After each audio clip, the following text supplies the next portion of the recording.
Olá, estimados alunos. Vamos dar continuidade aí ao estudo das glândulas, né? Só que agora enfocando nas glândulas endócrinas, tá? Espero que vocês tenham assistido a última aula falando sobre os tipos de glândulas, né? As glândulas exócrinas, endócrinas e mistas, ok? Falei que a gente ia aprofundar em outra aula o, as glândulas endócrinas no sistema endócrino, que é essa aula, tá? Então a gente vai ver aí os principais hormônios e as principais glândulas e suas funções, ok? Então, né, esse aí foi o slide onde paramos na última aula. Prestem atenção aí onde eu sigo com o mouse, né? A gente tem aí uma imagem no central aí do encéfalo humano, tá? E em azul aí está representando o hipotálamo e em vermelhinho aqui a glândula pituitária ou a hipófise. Mudando de lado aqui, o hipotálamo, né, vai estar, e a hipófise vão estar bem no centro aí do, do encéfalo aí, do cérebro, tá? Bem no centro da cabeça da gente, ok? E o hipotálamo, a função dele é fazer a ponte, a conexão entre os sinais que nós recebemos do nosso corpo, tá? Pelo sistema nervoso com o sistema endócrino, tá? Ele faz essa junção, essa conexão, essa conversa. O hipotálamo é responsável por isso, fazer a conversa entre, né, a junção entre o sistema nervoso e o sistema endócrino. O hipotálamo está ligado aí à hipófise, que é uma glândula bem pequenininha que cabe num potinho de glitter ou de lantejoula, tá? Que junto, né, com o hipotálamo é a região de controle do sistema endócrino. Deles partem todos os outros hormônios, deles partem os hormônios que vão controlar as demais glândulas endócrinas do nosso corpo, tá? E diversas funções do nosso organismo, beleza? A hipófise, gente, também chamada de pituitária, ela vai estar acomodada numa região do crânio, na cavidade, um buraquinho do crânio chamada cela túrcica, tá? Onde que ela vai estar acomodada, ok? A hipófise ela vai ter duas origens aí. Uma origem neuronal, ela vai ser dividida em duas partes, né, e cada parte vai ter uma origem embrionária, na formação do embrião, do corpo. Uma origem proveniente do sistema nervoso, né, que veio do cérebro, na formação do cérebro, e uma proveniente do tecido epitelial, tá, do mesmo que forma a nossa pele, tá, e as demais glândulas, tá, da pele, beleza? Então, o hipotálamo ele vai secretar hormônios, neurotransmissores, tá, para a hipófise, e a hipófise vai pegar esses hormônios e neurotransmissores e produzir outros hormônios que ela jogará na corrente sanguínea e enviará para o restante do corpo, tá? Então, vou citar aqui para vocês, né, alguns hormônios, os principais hormônios aí, tá? Esses do hipotálamo não precisa decorar, eu vou falar só por falar, né? Porque não cai tanto assim em prova, né? E falar deles agora é complicado demais, é mais a nível universitário, tá? Então vamos lá. O TRH, né? Esses hormônios que estão aqui, essa parte amarelinha aqui, é o hipotálamo, representa o hipotálamo. O TRH, né, é o hormônio liberador de tireotrofina. O hipotálamo vai mandar ele para a hipófise, ele vai descer para a hipófise, e na hipófise ele vai mandar a hipófise produzir o TSH, que é o hormônio estimulador da tireoide. Esse TSH vai cair na corrente sanguínea e vai estimular a tireoide quando chegar nela lá, para ela poder desempenhar as suas funções. O hipotálamo também vai produzir o CRH, que é o hormônio liberador de corticotrofina, tá? Esse hormônio liberador de corticotrofina vai cair na hipófise, ok? E vai produzir a corticotropina, tá? Ou corticotrofina, também chamada de ACTH, que vai estimular as glândulas adrenais, aquelas que ficam em cima, sobre, né, os rins, tá? Também chamadas de suprarrenais, né? Supra está em cima, né, e renal no rins, ok? O hipotálamo também vai produzir o LH-RH, que é o hormônio, estimulador, né? É o hormônio liberador do hormônio luteinizante, tá? Esse LH-RH vai cair na hipófise e na hipófise vai estimular a produção de LH, que é o hormônio luteinizante. E o hipotálamo também vai produzir, né, o GnRH, né, que é o hormônio liberador de gonadotrofinas, tá? O hipotálamo vai produzir esse GnRH, que vai cair na hipófise e mandar produzir também LH e o FSH. Então esses dois hormônios vão agir conjuntamente, tá? E esse FSH e o LH, né, que é o FSH é o hormônio folículo estimulante e o LH é o hormônio luteinizante, eles irão agir, né, e estimular as gônadas, né, que são os testículos e os ovários, os testículos masculinos e os ovários femininos. O hipotálamo também, né, ele vai produzir o hormônio liberador do hormônio do crescimento, tá? O GHRH. Esse GHRH vai para a hipófise e na hipófise ele vai estimular a produção do GH, que é o hormônio do crescimento, tá? E como hormônio do crescimento, o nome já fala, né, vai ajudar no crescimento do corpo da pessoa, beleza? O TRH, ele também vai agir, né? Ele vai para a hipófise, né? E na hipófise ele também vai estimular a produção de prolactina, que é o hormônio que estimula as glândulas mamárias, né, na produção de leite, né, da mulher durante a gestação e a amamentação, tá? O TRH também, né, vai estimular, né, a hipófise a produzir o ADH, que é o hormônio antidiurético, tá? Ele, quando chega aos rins, né, ele estimula a reabsorção de água, tá? Lá nos néfrons, lembra quando a gente estudou o sistema endócrino, tá? E também tem a prolactina também ela é regulada aí pelo hormônio liberador de prolactina, tá? Também vai lá na hipófise e estimula a produção de prolactina. Esses aí são os hormônios, né, que são secretados pelo hipotálamo, tá?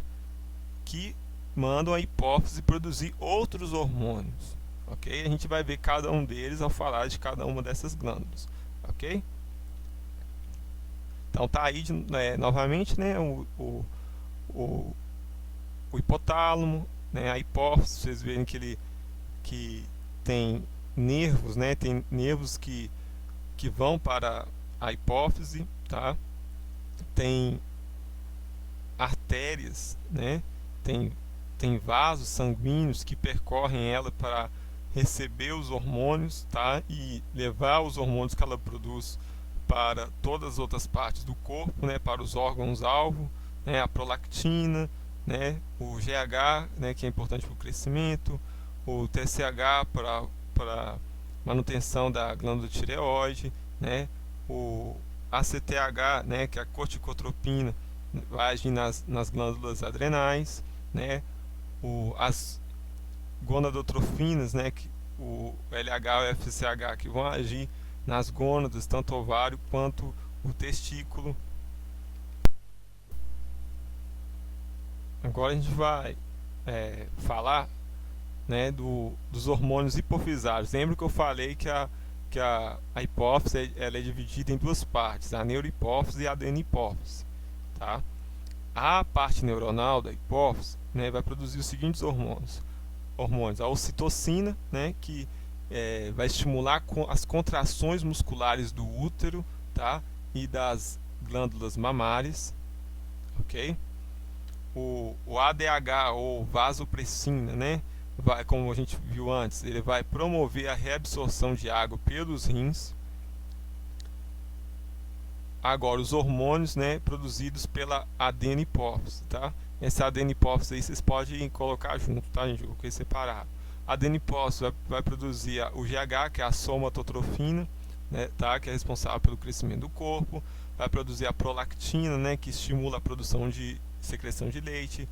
O FSH, que vai estimular, né, os folículos ovarianos das mulheres, né, e a produção de espermatozoides nos homens.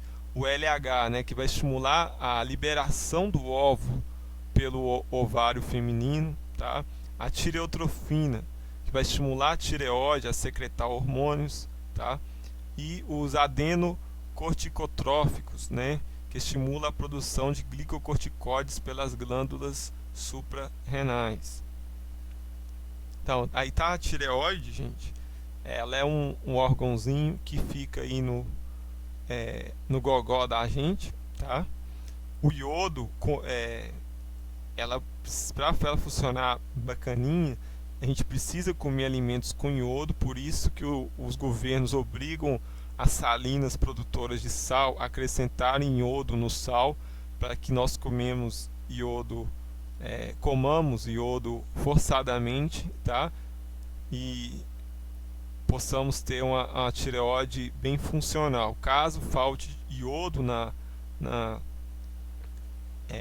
tireoide, né, as pessoas têm uma doença chamada bócio, em que o pescoço, a tireoide começa a crescer descontroladamente, fazendo um gogó, um papo bem grande, tá? Os principais hormônios aí que a tireoide irá produzir, né, é a tridotironina e a tiroxina, né, e também a calcitonina. Vamos dar destaque à calcitonina, né, que ela pega o cálcio que está no sangue, né, que está na corrente sanguínea, né, e deposita, guarda ele nos ossos, tá? Uma das funções da tireoide aí, né, é a absorção de cálcio, né, e depositar eles no esqueleto, ok?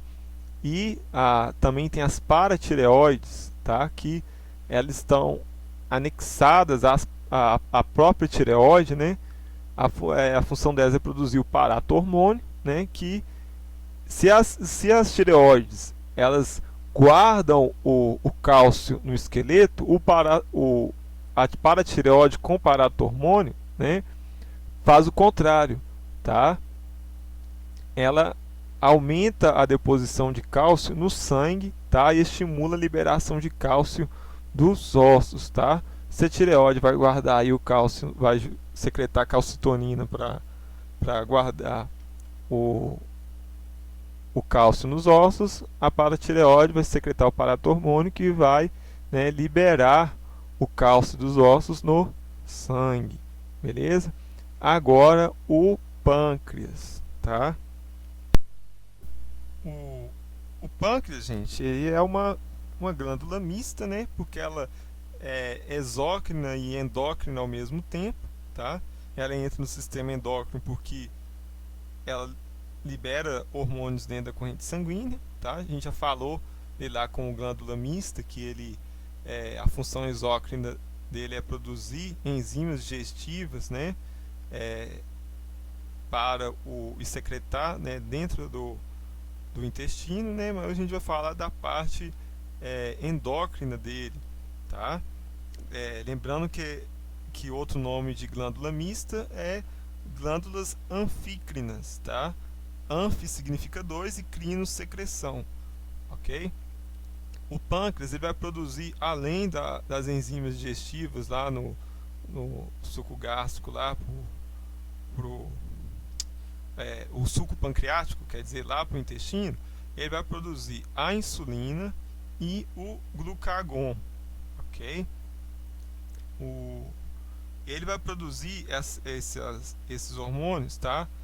Em células, né? No conjunto de células chamadas de ilhotas pancreáticas, tá? Ou ilhotas de Langerhans, né? Vai ter dois tipos de célula: a célula beta, ok? E as células alfa, tá? As células beta vão produzir a insulina e as células alfa vão produzir, né, o glucagon, e ambos serão jogados na corrente sanguínea. Tá vendo esses pontinhos azuis aí? São as ilhotas pancreáticas, tá? Aqui são produzidos aí, né, a insulina e o glucagon nas células alfa e beta. E após serem produzidos, eles são jogados, secretados dentro, né, da artéria esplênica aí, ou nos vasos sanguíneos aí, na artéria esplênica. Então, qual que é a função da insulina e do glucagon? Quando nós comemos, né, os açúcares, né, um tipo de açúcar chamado glicose, é que nós utilizamos como energia, né, para fazer todas as atividades e funções do nosso corpo, tá? A glicose é o combustível do nosso corpo, beleza? Então, quando nós comemos, né, o intestino absorve, tá, essa glicose e vai para a corrente sanguínea. A insulina fala com a célula de todo o nosso corpo para pegar a glicose do sangue e colocar dentro das células, tá? A insulina agarra em todas as células do corpo e fala para as células: ó, o recado é esse, coloca glicose dentro de você e utiliza como energia, beleza? E o glucagon, a função dele é pegar uma molécula chamada glicogênio, né, e quebrar ela e fazer um tanto de glicose quando está faltando glicose no sangue. Por exemplo, você vai fazer uma atividade física mais intensa, né, e você não almoçou direito e tudo, né, o glucagon vai entrar em ação, vai ser secretado e vai mandar o fígado lá quebrar o glicogênio e produzir glicose, tá? Ele pega a reserva de glicogênio e transforma em glicose. Quem não sabe, o glicogênio é a forma de reserva da glicose, beleza? E quando a pessoa tem diabetes, né, o que é? A pessoa tem uma quantidade elevada de açúcar no sangue, tá? Ela não consegue colocar esse açúcar para dentro das células e usar como energia. Ela come, ela tem açúcar no sangue, só que ela desmaia. Por quê? Ela não consegue colocar o açúcar para dentro. São dois motivos. Um é a diabetes tipo 2, né? O primeiro, a diabetes chama diabetes mellitus, tá, gente? Por causa de mel, porque é doce. O menininho, quando tem diabetes, ele faz xixi, né? E logo então, você faz xixi no mato ou fora de casa, vem a formiguinha e fica bebendo o xixi dele, porque é doce. Ele tem tanto açúcar no sangue, ele não consegue pôr açúcar para dentro das células, que o excesso de açúcar, tem tanto açúcar que sai pelos rins na urina, de tanto que tem. Entendeu? Ele tem açúcar, mas não consegue usar, tá? Então chama de diabetes mellitus por causa disso. E então são dois tipos de diabetes. A diabetes tipo 1, que acontece quando as células produtoras de insulina, né, que são, né, as células beta, elas são destruídas pelo próprio corpo. O corpo estranha as células beta e destrói elas. Então a pessoa produz pouco insulina ou nenhuma. Então ela tem que ficar tomando injeção de insulina, tá? Lembrando que a insulina informa para as células colocar o açúcar para dentro, tá? E a diabetes tipo 2 é o que? A pessoa come açúcar, come a glicose, né? Se alimenta bem, as células produtoras de de insulina, as células beta estão ok produzindo insulina, só que as células do corpo dessa pessoa não recebem a insulina, a insulina não encaixa nessas células e recebe o recado para colocar o açúcar para dentro, a glicose para dentro, entendeu? Então esses são os dois tipos de diabetes, beleza? Então tá, a insulina reduz a concentração de glicose no sangue e o glucagon estimula a quebra de glicose no fígado para transformar, né, em energia. Agora, gente, as glândulas suprarrenais ou adrenais, supra, né, acima, né, renais de rim, são as duas glândulas que ficam acima dos rins, tá? Ou chamada de glândulas adrenais, tá? Então, aqui está um exemplo de uma glândula adrenal sobre um rim, tá? Ela vai ter um córtex, né, que é uma região mais externa, e a medula, que é uma região mais interna. Dentro da medula, né, vai ser produzida aí a adrenalina e a noradrenalina, tá? A adrenalina vai aumentar a concentração de glicose no sangue, né, causando vasoconstrição na pele, né, mucosas e rins, tá? E a noradrenalina vai acelerar os batimentos cardíacos, né? Também vai causar vasoconstrição generalizada, tá? Por todo o corpo. Por que isso, gente? Porque esses hormônios, né, a adrenalina e a noradrenalina? Noradrenalina porque ela é nora da adrenalina. Tô zoando, brincadeira, só um trocadilho ele só. Então, por que ocorre isso daqui? Toda vez, né, que você já sentiu isso, né, quando você está numa situação de perigo, né, ou que você vai apresentar um trabalho, você entrou na discussão com alguém, o que acontece? Seu coração começa a bater mais rápido, né?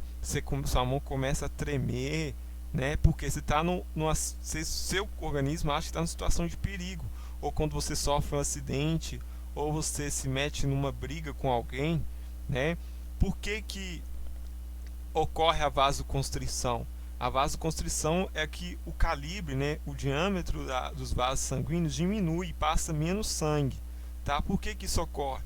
Caso você se ferir, né, você vai ter pouco sangramento, vai vazar pouco sangue, né? E por que aumenta a concentração de glicose no sangue? Porque você vai precisar de mais energia para se livrar daquela situação de perigo, daquela briga, né, daquele acidente. Você vai precisar de fazer mais força e vai precisar de mais energia para escapar ou para enfrentar essa dificuldade, entendeu? E o batimento cardíaco aumenta para levar esses nutrientes, né, por todas as partes do corpo e te deixar mais forte, ok? E o córtex, né, que é essa parte mais externa das glândulas adrenais, irá produzir o hormônio chamado de cortisol, né, que é um dos glicocorticoides, né? Ele vai aumentar a concentração de glicose, né, no sangue. Ele vai poder pegar proteínas e lipídios, né, proteínas e gorduras, destruí-los, né, transformando-os em glicose, tá? Disponível no sangue para ser usado como energia, tá? A gente também vai ter os mineralocorticoides, né? A aldosterona, né, que vai reabsorver mais sódio, tá? Lá nos rins, onde o sódio vai, a água vai atrás, tá? Para reter mais água. Esses mineralocorticoides vão ajudar na reabsorção de sódio para reter mais água, impedir do corpo perder mais água no organismo, ok? Agora os testículos. Os testículos, gente, são uma das gônadas, né? É a gônada masculina, né? Dos garotos, dos homens. Eles vão produzir, né, os espermatozoides, tá? Que são os gametas, as células reprodutoras masculinas, tá? E lá no hipotálamo, aqui estão mostrando um esqueminha aqui, o hipotálamo vai secretar, né, o hormônio liberador de gonadotrofinas, tá? E esse hormônio liberador de gonadotrofinas vai lá para a hipófise, e na hipófise vai estimular a produção de FSH e de LH, tá? E esse FSH e LH vão lá para os testículos, ok? Vão lá para os testículos. E lá eles vão estimular a produção de espermatozoides, tá? E de testosterona, tá? As células produtoras de espermatozoides são chamadas de células de Sertoli, e as células produtoras de testosterona, tá? Lá nos conductos deferentes lá, ó, ok? Aqui está a ampliação disso daqui, tá? Vai ter as células de Leydig e elas vão produzir a testosterona. A testosterona vai cair na corrente sanguínea e vai para todas as partes do corpo, tá? Dando as características secundárias do sexo masculino, tá? Do corpo masculino, né? Crescimento de pelos, né? Musculatura mais forte, crescimento de barba, né? Deixando a voz mais grave, beleza? Então aí, né, uma regulação à função da testosterona, ok? Lá nos testículos são glândulas também e secretam a testosterona. Agora os ovários. Os ovários são as glândulas, né, as gônadas, né, femininas, que são responsáveis pela a produção de estrogênio, progesterona e do óvulo feminino, tá? O gameta feminino, né, o ovócito feminino ou óvulo feminino, que vai encontrar com o espermatozoide, né? O óvulo é produzido aqui, vai pela tuba uterina, né, encontra o espermatozoide aqui na tuba uterina. Se o espermatozoide encontra o óvulo, ele rola até a parede do útero, né, que é chamada de endométrio, essa paredinha aqui, daí começa a crescer, dando origem ao bebezinho, tá? Então vamos ver rapidinho aí como é que ocorre a regulação aí dos hormônios, né, da progesterona e do estrogênio, tá? Então, gente, primeiramente, né, o hipotálamo vai produzir o hormônio regulador de gonadotrofinas, né, o GnRH, vai mandar para a hipófise, né, que a hipófise vai produzir o LH e o FSH igual lá no testículo, igual lá no sistema masculino, ok? Produzido o LH e o FSH, tá? Eles vão ser enviados via corrente sanguínea até os ovários, tá? E nos ovários, né, eles vão estimular a produção, né, de folículos, tá? Que a mulher tem guardadinha dentro do ovário dela, né, que vai dar origem ao óvulo, tá? Ok? O FSH chama hormônio folículo estimulante. Ele vai estimular os folículos, como o próprio nome dele diz, tá? E vai desenvolver os folículos, tá? Para liberar esse ovócito aqui. Os folículos, né, vão produzir o estrogênio, tá? Os folículos vão produzir o estrogênio, ok? Quando o nível de estrogênio estiver muito grande no sangue, né, a hipófise vai produzir mais LH, tá? Que é o hormônio luteinizante, e vai fazer o folículo liberar o óvulo, o ovócito, tá?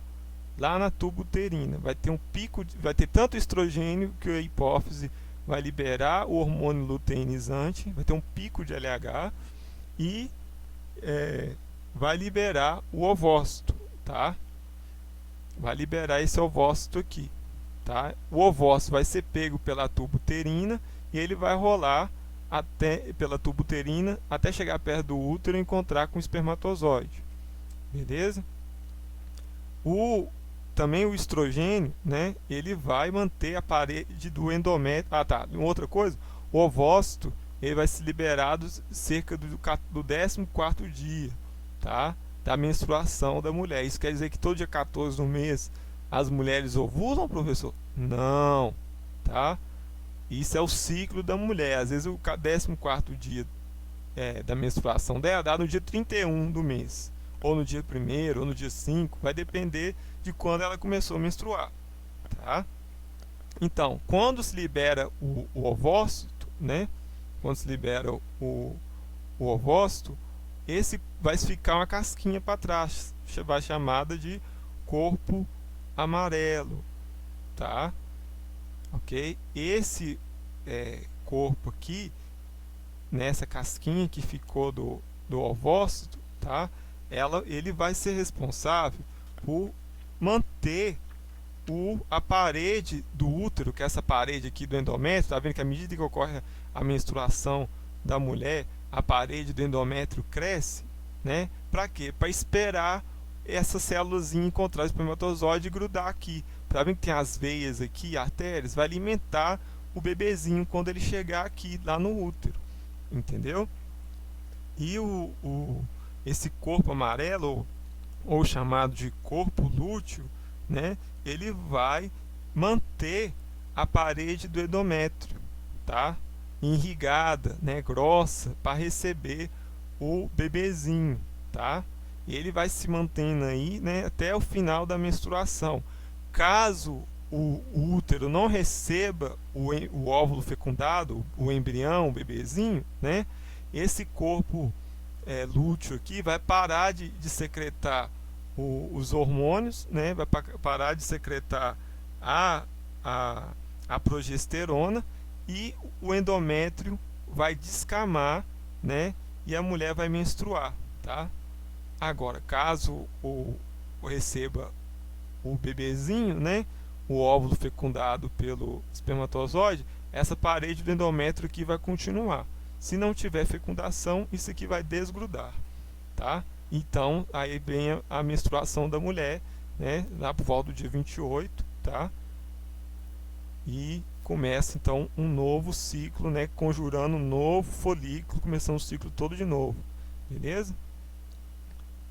Então, o estrogênio, como eu disse, né, ele vai estimular o crescimento do endométrio, tá? Desenvolve e mantém as características sexuais femininas, né? É o corpo de violão, um acúmulozinho de tecido adiposo, de gordurinha, né, nas pernas, na cintura, nos seios, tá? E a progesterona, ela vai manter ali, né, a parede do endométrio. Quando eu falo parede do endométrio, é a parede do útero, tá, gente? Até receber ali o bebezinho, tá? Vai ser produzida no corpo lúteo, né? Então, o estrogênio ali é produzido no folículo e a progesterona ali no corpo lúteo, ok?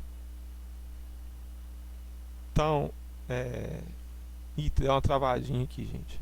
É muita informação que nem o compilador daqui está aguentando.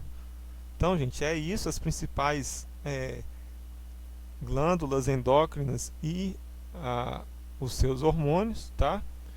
Então, qualquer dúvida vocês podem mandar para o meu e-mail, ok? Deixar no site da escola. Respeitem papai, mamãe, quem tem a guarda de vocês. Façam os exercícios que eu vou deixar para vocês fazerem essa semana. E com Deus, e até a próxima aula. Tchau!